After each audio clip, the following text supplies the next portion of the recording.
Good morning to class 8 students. आज हम आपकी हिंदी पुस्तक सुगम भारती का पार्ट 2 पढ़ेंगे।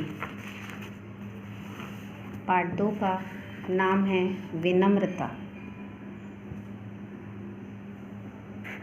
संकलित, ये किसी कवि या लेखक का नाम नहीं है। संकलित मतलब आपके लिए, यानी ये जो कहानी है आपके लिए संकलित की गई है, यानी इकट्ठी की गई है या चुन कर लाई गई है आपके लिए। ये एक संकलित है।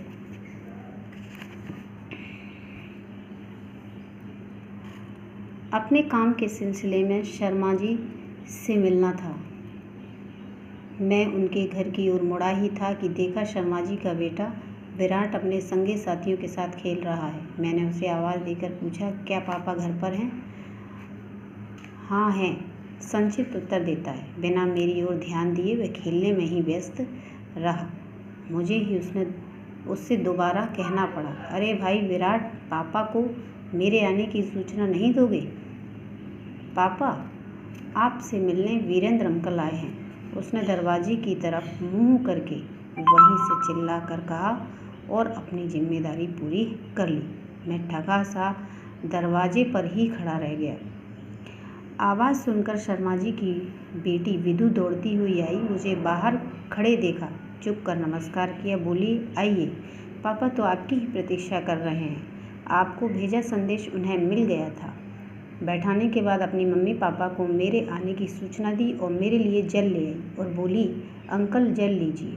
उसका सहज, सुमधुर और शिष्टाचार कथन सुनकर मन को संतोष हुआ।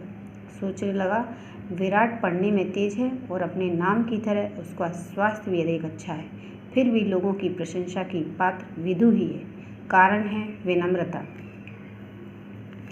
विनम्रता चरित्र का सद्गुण है और सुसंस्कृत होने का परिचय पत्र। यह एक ऐसा चुंबक है जो संपर्क में आने वाले को बरबस अपनी ओर खींच लेता है। विनम्र व्यक्ति की बोली मृदुल, आचरण शिष्ट तथा भावना निजता से उत्प्रोत होती है। याद रखना होगा, दीनता विनम्रता नहीं होती। दीन याचक होता है, जबकि विनम्र दाता। वह प्यार बांटता है, जुड़ाव पैदा करता है और मेल मिलाप की पृष्ठभूमि तैयार करता है। उसके मन में विपरीत विचार वालों के साथ ही सामंजस्य बैठाने की धारणा बनी रहती है। प्रश्न उठता है कि विनीत व्यक्ति को पहचाने कैसे?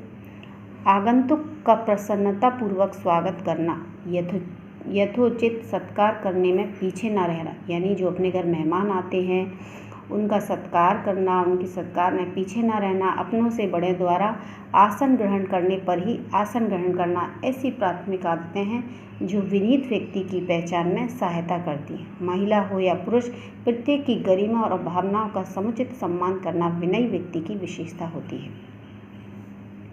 तो आपको इस लेसन में या इस पाठ में कुछ समझ आया? विनम्रता से मतलब है डिसिप्लिन। वो डिसिप्लिन जो हम आप लोगों को कक्षा में भी समझाते हैं, और तो आप इस पाठ में भी पढ़ रहे हो कि क्या होता है डिसिप्लिन, क्या होती है विनम्रता। तो आगे पढ़ते हैं। यह सही है कि विनम्रता जब वाणी और व्यवहार में घुली मिली होगी तभी प्रभाव पैदा करने में सक्षम बनेगी।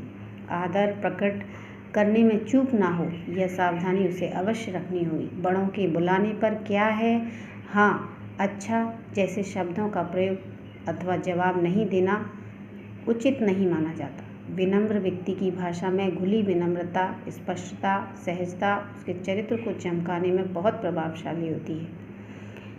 इसलिए जवाब देना ही पर्याप्त नहीं माना गया। बड़ों के पूछने पर या बुलाने पर जी हाँ या जी आया कहने का प्रभाव अधिक अच्छा रहता है। किसी की बात का उत्तर ऐसे नहीं देना चाहिए कि सुनने वाले की भावना को ठेस पहुँचे।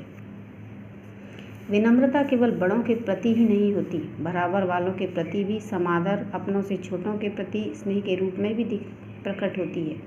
व्यक्तित्व को आकर्षक बनाने में इसकी महत्वपूर्ण भूमिका रही है। यदि हमारे लिए कोई कष्ट उठाकर कुछ काम करता है तो हमें उसके प्रति अपनी कृतज्ञता अवश्य प्रकट करनी चाहिए। यदि बस या रेल में कोई व्यक्ति अपनी जगह हमें बैठने के लिए देता है तो उसे धन्यवाद बोलना चाहिए। ऐसा करते समय लगना भी चाहिए कि हम उसे हृदय से धन्यवाद दे रहे हैं। केवल औपचारिकता का निर्वाह नहीं।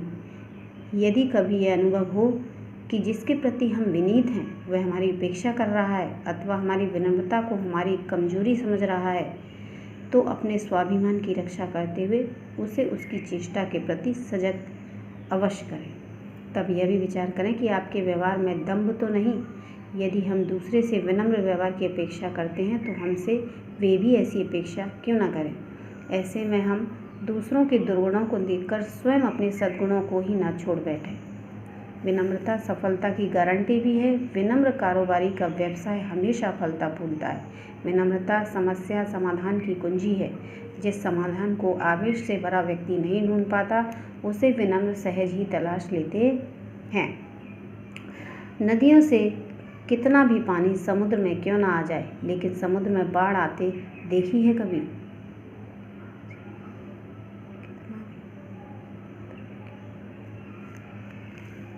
नदियाँ पानी के साथ साथ जीव जंतु पत्थर तथा अनेक भारी और मजबूत चीज़ें भी बहा कर ले आती हैं, पर समुद्र अपनी सीमा में रहकर भी उन सबको अपने में समा लेता है। यह सागर का अपना विनम्र अनुशासन ही तो है। और पानी तो जीवन है। समस्त प्रकृति जल से ही पोषित और पल्लवित होती है।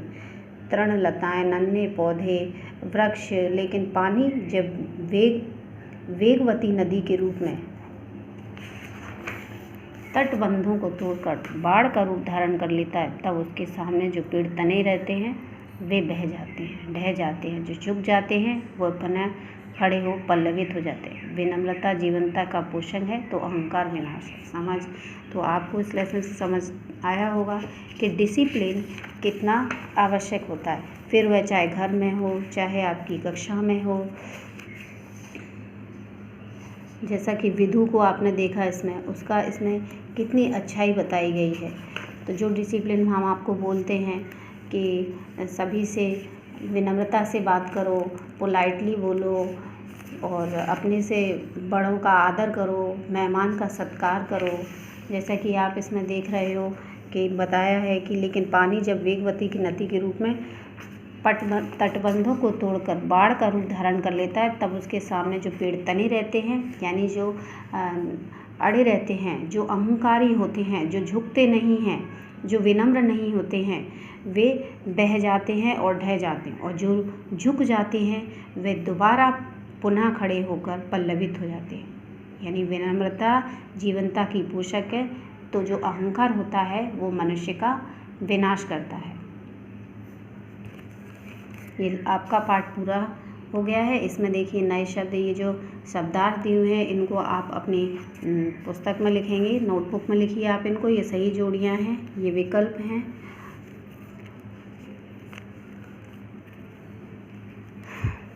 अब अपना तीसरा पाठ है अहिंसा की विजय। तो इसको आप लोग अपने घर पर ही पढ़कर रखिए।